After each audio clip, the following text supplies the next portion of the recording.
Hi friends, அனைவருக்கும் வணக்கம். நான் உங்கள் கருப்பு கவி. எவ்வளோ பேருக்கு இந்த உண்மை தெரியும்னு தெரியல. இருந்தாலும் இன்னைக்கு சொல்லக்கூடிய ஒரு காலகட்டத்தில் நம்ம இருக்கோம். அது என்னன்னு பார்த்தா 1973 புரட்சி தலைவர் எம்ஜிஆர் அவர்கள் நடித்து திரைப்படம் தான் உலகம் சுற்றும் வாலிபன். இந்த திரைப்படம் இது எதுக்காக சொல்ல வரேன்னு கேட்டிங்கன்னா, இந்த படம் எடுக்கும்போது எம்ஜிஆர் அவர்கள் திராவிடத்தில் இருந்தார். எம்ஜிஆர் அவர்கள் சினிமா ஷூட்டிங்குக்காக முதலில் வெளிநாட்டில் எடுக்கப்பட்ட தமிழ் திரைப்படம் உலகம் சுற்றுவாள். இதையும் நீங்கள் தெரிஞ்சுக்கங்க மக்களே. அப்போ டாக்டர் கலைஞர் அவர்கள் எம்ஜிஆரை ஃப்ளைட் ஏற்றி விட்றாரு, நல்லபடியாக போய் ஷூட்டிங்கெல்லாம் எடுத்துகிட்டு வாங்க அப்படின்னு சொல்லி. அப்புறம் வந்ததுக்கு அப்புறம் பார்த்திங்கன்னா திராவிட இயக்கத்திலிருந்து எம்ஜிஆர் அவர்கள் தனியாக பிரிஞ்சு போயிடுறாரு. படமும் எடுத்து முடித்தாச்சு. எம்ஜிஆர் பிரிஞ்சு போனதுனால இந்த உலகம் சுற்றும் வாலிபன் திரைப்படத்தை அன்றைய முதலமைச்சர் கருணாநிதி அவர்கள் திரையிட விடவே இல்லை. கடைசி வரைக்கும் இந்த படம் மிக ஒரு போராட்டத்துக்கு அப்புறம் திரைக்கு வந்ததில் வசூலிலும் சாதனை படைத்தது. படம் பார்த்திங்கன்னா மிகப்பெரிய ஹிட்டுங்க. அன்றைய காலகட்டத்தில் உலகம் சுற்று வாலிபன் மிகப்பெரிய ஹிட்டான படம். இந்த படத்துக்கு இவ்வளவு நெருக்கடி கொடுத்து இவ்வளவு ப்ரெஷர் பண்ணி கடைசியில் எப்படியோ எம்ஜிஆர் போராடி, அவரோட சொந்த தயாரிப்பு தான் அந்த படம்.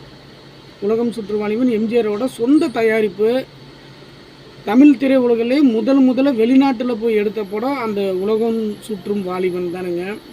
இதெல்லாம் எதுக்கு சொல்ல வரேன்னு கேட்டிங்கன்னா, 1973 இந்த மாதிரி ஒரு நெருக்கடி கொடுத்து அந்த படத்தை வெளியில் வரவிடாமல் பண்ணி அப்புறம் ஒரு வழியாக ரிலீஸ் பண்ணிட்டார் எம்ஜிஆர். ஆனால் ரிலீஸ் பண்ணதுக்கப்புறம் அந்த படம் மெகா ஹிட்டு படமாச்சு. அதே போல் இன்றைக்கு 2026ஆம் ஆண்டு கிட்டத்தட்ட 52 வருஷம், சரியாக தெரியல, 52 வருஷம் கழித்து தமிழ்நாட்டில் ஒரு யுத்த போர் நடக்குதுங்க. தளபதிக்கும் நம்மளுடைய ஆளுங்கட்சி திராவிட முன்னேற்ற கழகத்துக்கும்.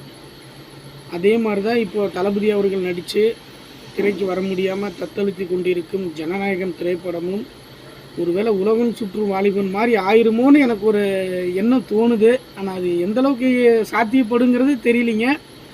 ஆனால் அந்த படம் இந்த மாதிரிலாம் நெருக்கடி கொடுக்கறதுனால அந்த படம் மெகா ஹிட்டாகி ஒரு வசூல் சாதனை படைக்குமான்னு தெரியல. அதே மாதிரி தான் இப்போ ஜனநாயகம் படத்துக்கும் ரிலீஸ் பண்ணுறதுக்கும் தளபதி ரொம்ப போராடிக்கிட்டே இருக்கார். போராட்டம் கண்டிப்பாக வெற்றி பெறுவ நான் வாழ்த்துக்கிறேன். அதே மாதிரி இந்த படம் வெளியில் வந்துச்சுன்னா மிகப்பெரிய ஒரு சாதனை படைக்கும்,